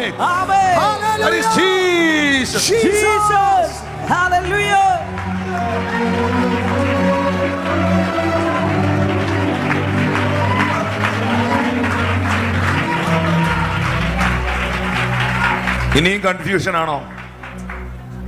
ഇനി എന്തേലും സംശയം ഉണ്ടോ? ഇനി എന്തേലും സംശയം ഉണ്ടെങ്കിൽ ആ സംശയത്തെ സംശയിക്കണം. കാരണം അത്ര ക്ലാരിറ്റിയോടെയാണ്, അത്ര ക്ലിയർ കട്ടായിട്ടാണ്, ഒരു പ്രസംഗത്തിന്റെയോ പ്രബോധനത്തിന്റെയോ ആവശ്യം പോലും ഇല്ലാതെയാണ്, ഏത് കൊച്ചു കുഞ്ഞിനും മനസ്സിലാകുന്ന രീതിയിലാണ് പുസ്തകത്തിൽ എഴുതിയിരിക്കുന്നത്.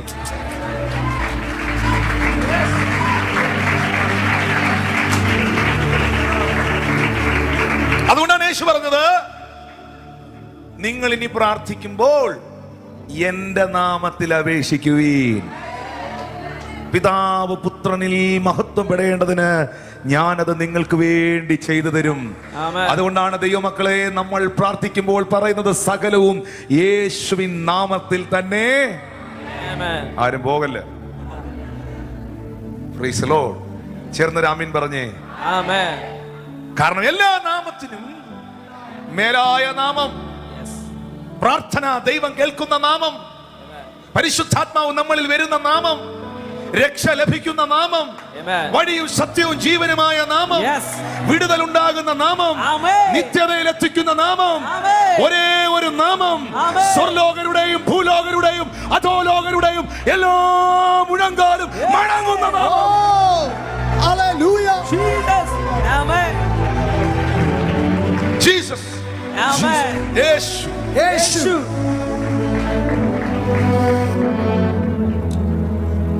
ഹല്ലേലൂയ. Hallelujah. ഈ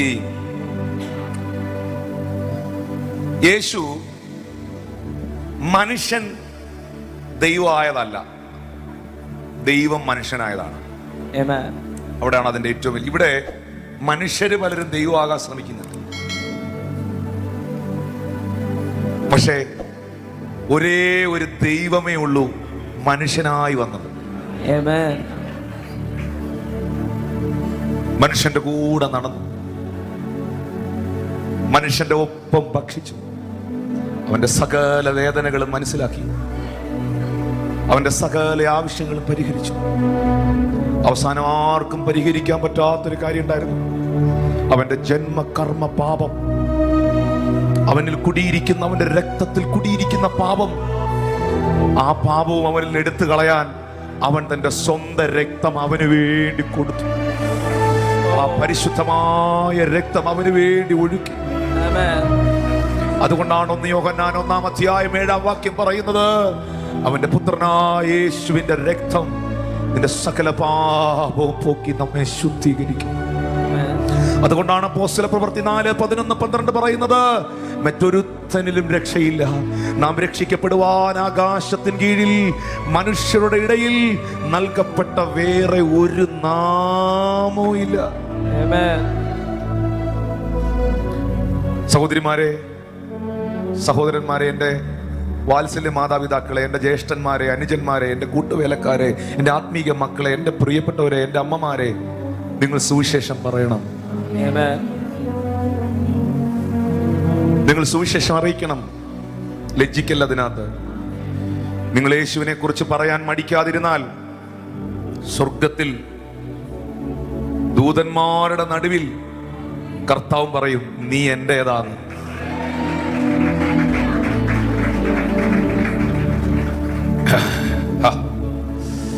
തിമോത്തിയോസ് 1:15 എന്റെ മെസ്സേജ്, എന്റെ സബ്ജക്റ്റ് ഇതല്ലാത്തത് കൊണ്ട് ഞാൻ അതിലേക്ക് വരികയാണ്. പൗലോസ് പറയുന്നു, ക്രിസ്തുയേശു പാപികളെ രക്ഷിക്കാൻ ലോകത്തിൽ വന്നു എന്നുള്ളത് വിശ്വാസ്യവും എല്ലാവരും അംഗീകരിക്കാൻ യോഗ്യമായ വചനം. ഒന്നെടുത്ത് വായിക്കാമോ ആ വാക്യം? 1 തിമോത്തിയോസ് 1:15.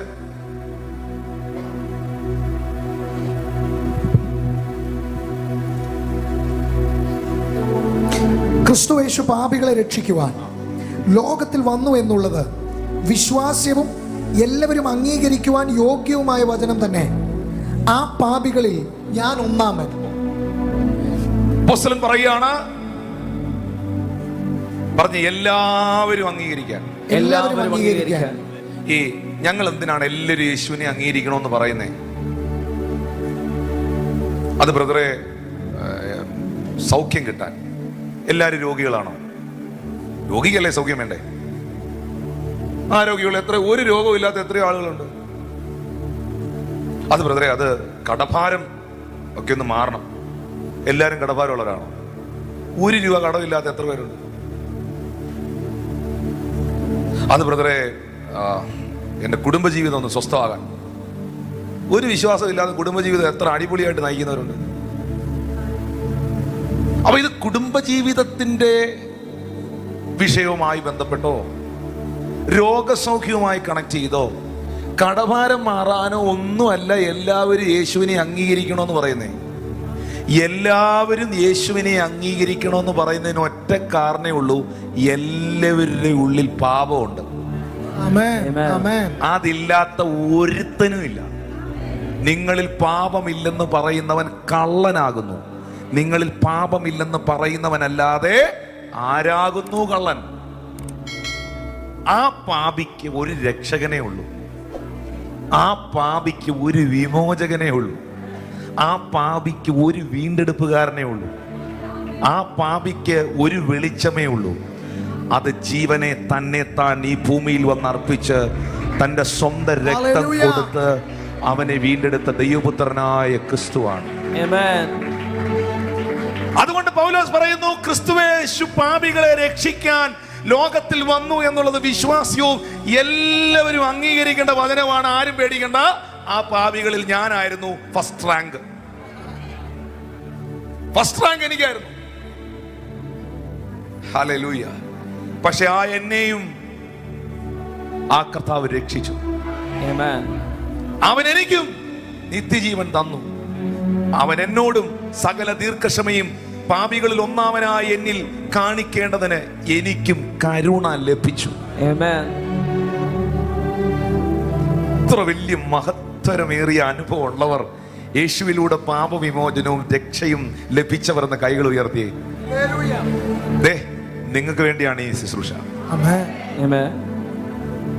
അതല്ലാത്തവർ ഇവിടെ ഇരിപ്പുണ്ടെങ്കിൽ ഇന്ന് നിങ്ങളുടെ ജീവിതം കർത്താവിന് വേണ്ടി സമർപ്പിക്കണം. അധികം വൈകരുത്. ആരായിരുന്നു ബിനുക്കസം ബ്രദറാണെന്ന് പറഞ്ഞു, ഒരു ഗവൺമെന്റും ഒരു മനുഷ്യനും ഒരു നാട്ടുകാരും അല്ല, അവർ നമുക്ക് വേണ്ടി ഒത്തിരി കാര്യങ്ങൾ ചെയ്യുന്നുണ്ട്. പക്ഷെ നിന്റെ ആത്മാവിന്റെ രക്ഷയ്ക്കായി, നിന്റെ നിത്യജീവനായി നിനക്ക് വേണ്ടി ചെയ്യുന്നത് ഈ ലോകത്തിലെ ഒരു അപ്പാപ്പനും അല്ല, അമ്മാമ്മയല്ല, നിനക്ക് വേണ്ടി ക്രൂശിൽ മരിച്ച കർത്താവാണ്. അതുകൊണ്ട് മടിക്കണ്ട. ഇന്ന് സമർപ്പിക്കണം ജീവിതം. സ്നാനപ്പെട്ടില്ലെങ്കിൽ സ്നാനപ്പെടാൻ തീരുമാനിക്കണം.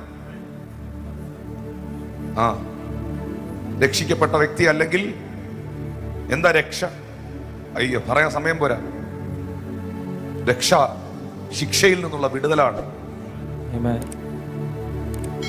യേശുവിനെ കർത്താവെന്ന് വായ് കൊണ്ട് ഏറ്റു പറയുകയും ദൈവം അവനെ മരിച്ചവരിൽ നിന്ന് ഉയർത്തെഴുന്നേൽപ്പിച്ചു എന്ന് ഹൃദയം കൊണ്ട് വിശ്വസിക്കുകയും ചെയ്താൽ നീ രക്ഷിക്കപ്പെടും. ഓ, ഇതുപോലൊരു അത്ഭുതം ഉണ്ടോ ചാ? ഇന്നിവിടെ പത്തനംതിട്ടയിൽ ഇന്ന് മുഖ്യമന്ത്രി വരുന്നെങ്കിൽ എന്തോ ബഹളവും ആളുകളും ഒക്കെ ആയിരിക്കും. ഇന്ന് ഇന്ത്യയുടെ ബഹുമാനനായ പ്രധാനമന്ത്രി പത്തനംതിട്ടയിൽ വരുന്നെങ്കിൽ ഇവിടെ എന്തോ ബഹളവും വണ്ടിയും പോലീസും ആളും ബഹളമായിരിക്കും. ഇനി ഇതെല്ലാം പോട്ടെ, പത്തനംതിട്ടയിൽ ഇന്ന് അമേരിക്കൻ പ്രസിഡന്റ് ഡൊണാൾഡ് ട്രംപ് വരുന്നെങ്കിൽ ഇന്ന് എന്തുവായിരിക്കും പത്തനംതിട്ട? നോർത്ത് നോക്കിയേ, ഇവിടുത്തെ ബഹളവും വണ്ടിയും സെക്യൂരിറ്റി എന്തായിരിക്കും?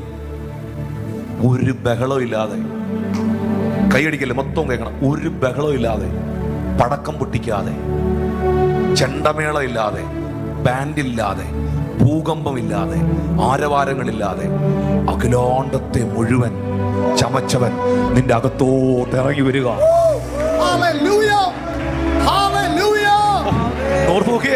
അഖിലാണ്ടത്തെ മുഴുവൻ ചമച്ചവൻ നിന്റെ ആത്മാവിലേക്ക് ഇറങ്ങി വരിക.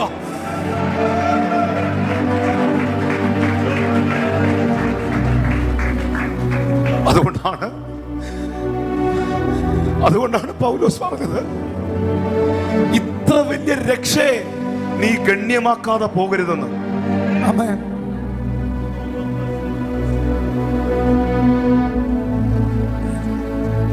Thank you, Jesus. ഒന്ന് കൈകളെ ഉയർത്തിപ്പിടിക്കാം. Feeling the presence of God. ആ കരങ്ങളെ ഒന്ന് ഉയർത്തിപ്പിടിക്കാം. തള്ളുക നിന്റെ പാപമല്ല, കള്ളമേതും ഉള്ളിൽ നിനയ്ക്കണം. രക്ഷിതാവിനെ കാണുക പാപി, രക്ഷിതാവിനെ കാണുക പാപി, നിന്റെ പേർക്കല്ലയോ ക്രൂശിലേറ്റു, നിന്റെ പേർക്കല്ലയോ ക്രൂശിലേറ്റു, രക്ഷിതാവിനെ കാണുക പാപി. ഇന്ന് ഈ തിരുമേശയിൽ പങ്കെടുക്കുന്നതിന് മുമ്പ് എന്റെ ഹൃദയം ഞാൻ യേശുവിനായി തരുന്നു. ഞാനിതുവരെ സ്നാനപ്പെട്ട ഒരു വ്യക്തിയല്ല, പക്ഷെ ഇന്ന് എൻ്റെ ജീവിതം ഞാൻ യേശുവിനായി സമർപ്പിക്കുന്നു. അവരുടെ കൈ ഒന്ന് ഉയർത്തിപ്പിടിക്കാം, അഭിമാനത്തോട് ഉയർത്തിപ്പിടിക്കാം. ഞാനിതുവരെ കർത്താവിന് വേണ്ടി എൻ്റെ ഹൃദയം കൊടുത്തിട്ടില്ല. ഞാൻ സ്നാനപ്പെട്ട വ്യക്തിയല്ല, ഞാൻ രക്ഷിക്കപ്പെട്ട ആളല്ല. നന്നായിട്ട് ഉയർത്തിപ്പിടിച്ചോ.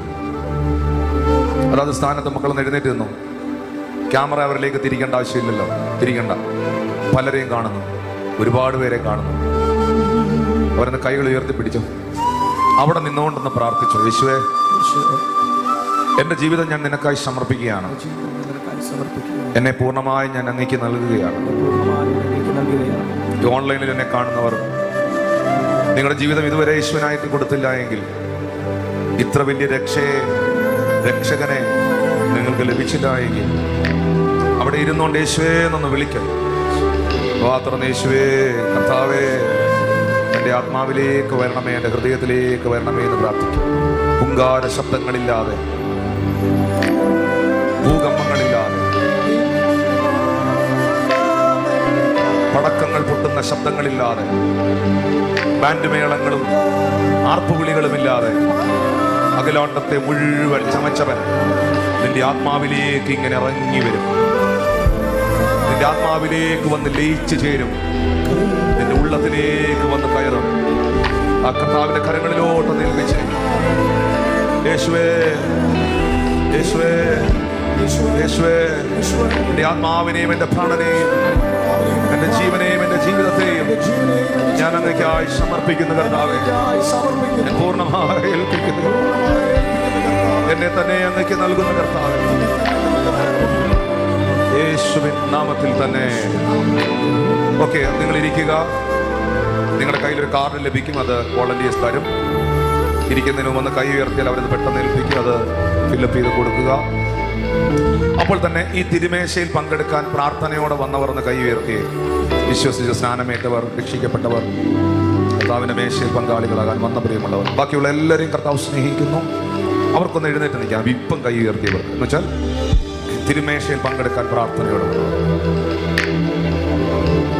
ദേവേശ യേശുപര, ജീവനെ എനിക്കായി വിടിഞ്ഞു. ജീവനറ്റ പാപികൾക്കായി നിത്യജീവനെ നീ നൽകിയോ. ഹല്ലേലൂയ.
ഒന്നിച്ച് പ്രാർത്ഥിക്കാം. നിങ്ങൾക്ക് എന്തെങ്കിലുമൊക്കെ ദൈവസനത്തിൽ ഏറ്റു പറയണമെന്ന് തോന്നിയാൽ അതങ്ങ് ചെയ്തോ. അത്ര വിശുദ്ധമായ, അത്ര പരിപാവനവും പവിത്രവുമായ ഒരു ശുശ്രൂഷയുടെ മുമ്പിലാണ് നിങ്ങൾ നിൽക്കുന്നത്. You can ask the forgiveness. യേശുവേ, നിന്റെ രക്തത്താൽ എന്നെ വിശുദ്ധീകരിച്ച്, എന്നെ കഴുകി, നിന്റേതാക്കി എന്നെ മാറ്റണമേ. നിങ്ങളുടെ ഉള്ളിൽ കുറ്റബോധങ്ങളൊന്നും വേണ്ട കേട്ടോ. പ്രിയ സഹോദരനോട് ദൈവം പറയുന്നു, മോനെ, നീ വിഷമിക്കേണ്ട ആവശ്യമൊന്നുമില്ല. ഞാൻ നിന്റെ അപ്പായ, ഞാൻ നിന്റെ അപ്പനാ, ഞാൻ നിന്റെ ഡാഡിയാണ്. യേശു നിങ്ങളോട് പറയുകയാണത്. നീ എൻ്റെ മുഖത്തോട്ടൊന്ന് നോക്കിയാൽ മതി, എന്നെ അപ്പാന്നൊന്ന് വിളിച്ചാൽ മതി, നീ എൻ്റെ പാദപീഠത്തിലൊന്ന് വന്നാൽ മതി. ഞാൻ നിന്നെ പൂർണ്ണമായും റിസ്റ്റോർ ചെയ്യും. ഞാൻ നിന്നെ പൂർണ്ണമായും റിസ്റ്റോർ ചെയ്യും. പഴയ കാര്യങ്ങളൊന്നും ഓർത്ത് നീ ഭാരപ്പെടുകയേ വേണ്ട. പഴയ കാര്യങ്ങളൊന്നും ഓർത്ത് നീ ചിന്തിക്കുകയേ വേണ്ട. പഴയത് കഴിഞ്ഞുപോയി. ഇതാ സകലവും നിന്നിൽ പുതുതാകാൻ പോകുകയാണ്. നിന്നെ ഒരു പുതിയ വ്യക്തിയാക്കി ഞാൻ മാറ്റാൻ പോകുക. ഒരു പുതിയ ജീവിതം ഞാൻ നിനക്ക് തരാൻ പോകുകയാണ്. വായികൾ തുറന്ന് യേശുവോ അപ്പാ എന്ന് വിളിച്ച് പ്രാർത്ഥിച്ചേ.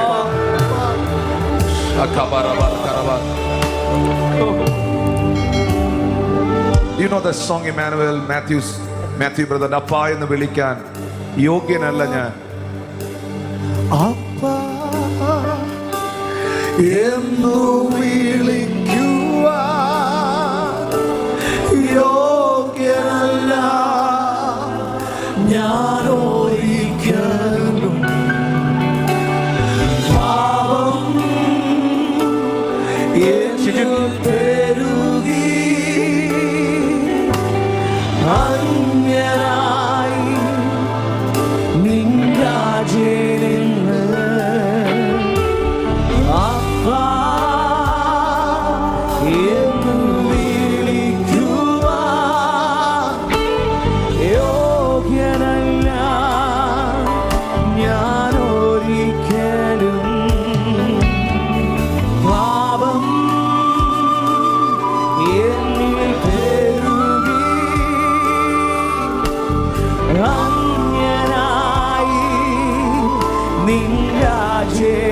എന്നിട്ടും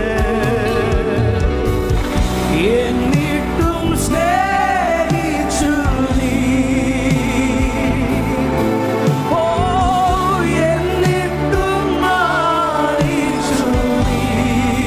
ഓ ഹല്ലേലൂയ. ഓ ഉമ്മതൻ നടച്ചു നീ. നന്മകൾ വർഷിപ്പിച്ചു. Hallelujah hallelujah hallelujah hallelujah. ആരാധിക്കും ഞാനെന്നും പാടിയിടും. 23-ാം സങ്കീർത്തനത്തിൽ എഴുതിയിട്ടുണ്ട്, അവൻ ശത്രുക്കൾ കാണെ എനിക്ക് മേശ ഒരുക്കുന്നു, അവനെ തലേ എണ്ണ കൊണ്ട് അഭിഷേകം ചെയ്യും, എന്റെ പാനപാത്രം നിറഞ്ഞു കവിയുമാറാകും. ഇത് ഈ മേശ ഇവിടെ ഒരുക്കപ്പെടുമ്പോൾ പൈശാചിക മേശകൾ തകരപ്പെടുകയാണ്. ഭൂതങ്ങളുടെ മേശകൾ തകരപ്പെടുകയാണ്. ദൈവസഭയുടെ മേളിൽ, ദൈവജനത്തിന്റെ മേളിൽ അസാധാരണമായ വിടുതലുകളെ, സൗഖ്യത്തെ പകരുകയാണ്. ബാധിച്ചു നിൽക്കുന്ന മുഴുവൻ ശക്തികൾ വഴിമാറുകയാണ്. എന്നിട്ടും സ്നേഹിച്ചു നീ. ഓ എന്നിട്ടും മാനിച്ചു നീ. ഉമ്മതൻ നടച്ചു നീ. നന്മകൾ വർഷിപ്പിച്ചു. Hallelujah hallelujah hallelujah hallelujah. ആരാധിക്കും ഞാനെന്നും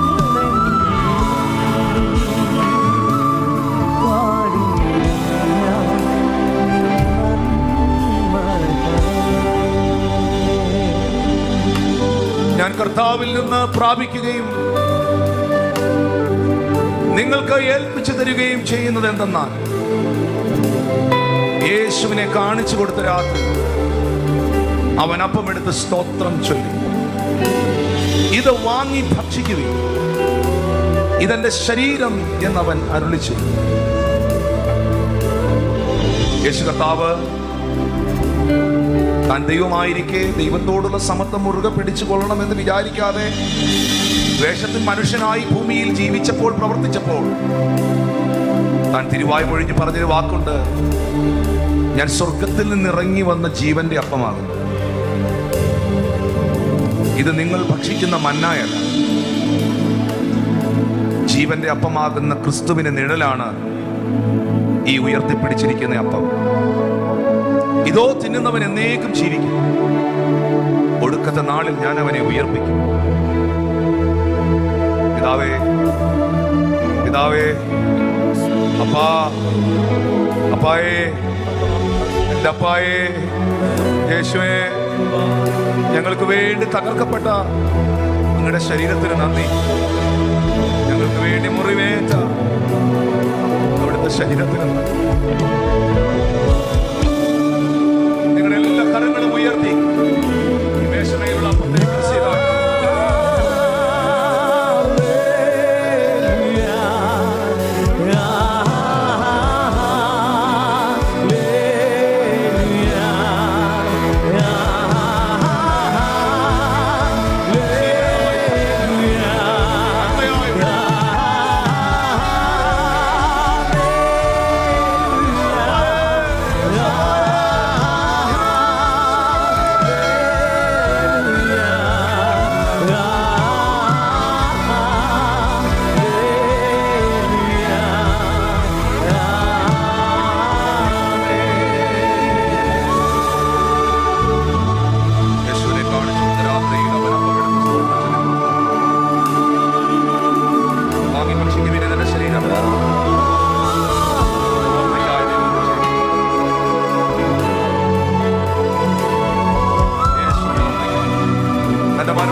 പാനപാത്രം എന്റെ കരങ്ങളിലെടുത്തു. ഈ പാനപാത്രം എന്റെ രക്തത്തിൽ പുതിയ ഉടമ്പടിയാകും. ഇത് കുടിക്കുമ്പോഴൊക്കെയും യേശുവിന്റെ കാൽവറി മരണം ഉറപ്പിക്കപ്പെടും. ഇത് കുടിക്കുമ്പോഴൊക്കെയും എന്റെയും നിങ്ങളുടെ ഈ പാപവിമോചനത്തിനും ശാപവിമുക്തിക്കും വീണ്ടെടുപ്പിനും നിത്യജീവനുമായി ഒഴുകിയ പരിശുദ്ധ രക്തത്തെ, ആ ബേലിന്റെ രക്തത്തെക്കാൾ ഗുണകരമായി സംസാരിക്കുന്ന പുണ്യാഹ രക്തത്തെ, വ്യർത്ഥവും പിതൃപാരമ്പര്യവുമായുള്ള നടപ്പിൽ നിന്ന് തന്നെ വീണ്ടെടുത്ത വിലയേറിയ രക്തത്തെ ഓർക്കുകയാണ്. എല്ലാ കരങ്ങളും ഉയർത്തിപ്പിടിച്ച് യേശുവേ, കർത്താൽ ഇതിനെ വിശുദ്ധീകരിക്കണമേ. ഇത് പാനം ചെയ്യുന്നത് ഞങ്ങളുടെ ശിക്ഷാവിധിക്കല്ല, ഞങ്ങളുടെ നിത്യജീവനാണ്, ഞങ്ങളുടെ സൗഖ്യത്തിനാണ്, ഞങ്ങളുടെ വിടുതലാണ്, ഞങ്ങളുടെ നന്മയ്ക്കും ഉയർച്ചയ്ക്കും വിശുദ്ധീകരണത്തിനുമാണ്. എല്ലാ കരങ്ങളും ഉയർത്തി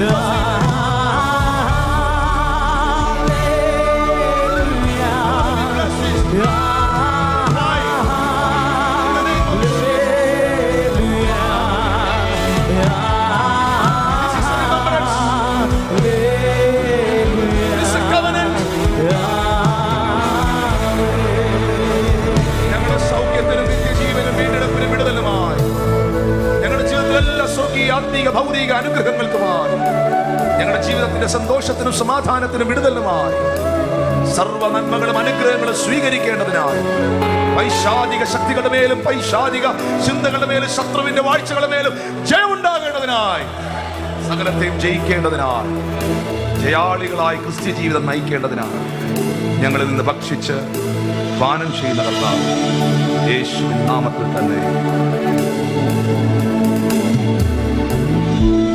അവൻ അത്ഭുത മന്ത്രിയാം ദൈവം, നിത്യസാധനം വീരനാം ദൈവം, ഉന്നത ദേവൻ, നീതിയിൻ സൂര്യൻ, രാജാധിരാജനാം മശിഹാ. അവൻ അത്ഭുത മന്ത്രിയാം ദൈവം, നിത്യസാധനം വീരനാം ദൈവം, ഉന്നത ദേവൻ, നീതിയിൻ സൂര്യൻ, രാജാധിരാജനാം മശിഹാ.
സ്വർഗം കാട്ടിയ അത്ഭുതമേ,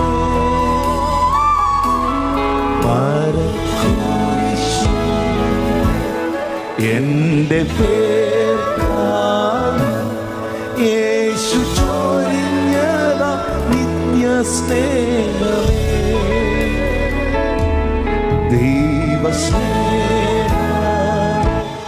ദൈവസ്നേഹം സ്വർഗം കാട്ടിയ അത്ഭുതമേ,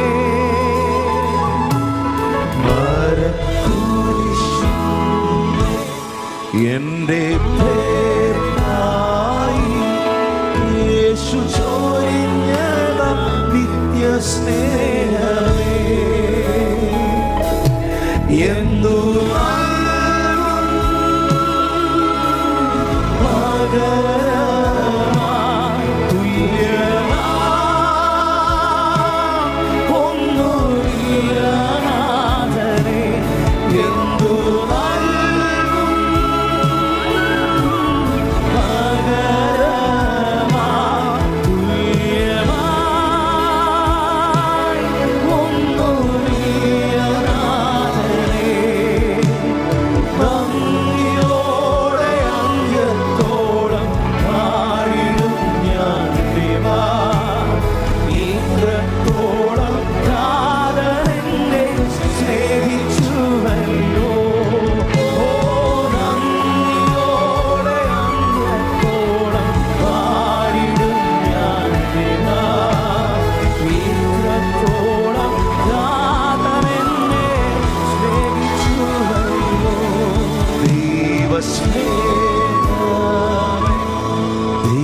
ദൈവസ്നേഹമേ, സ്വർഗം കാട്ടിയ അത്ഭുതമേ,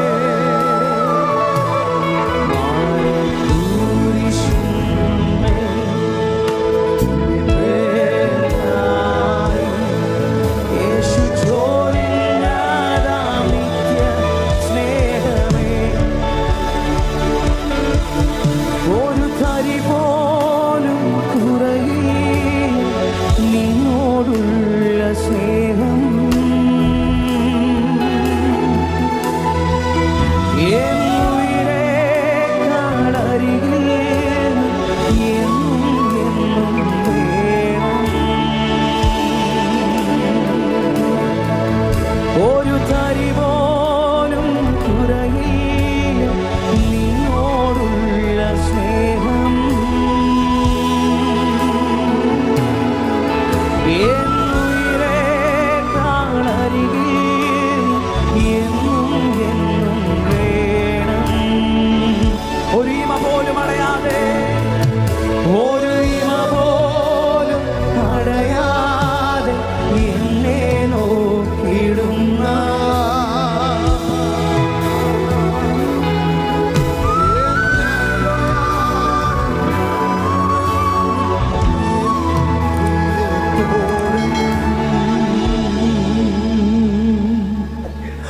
God.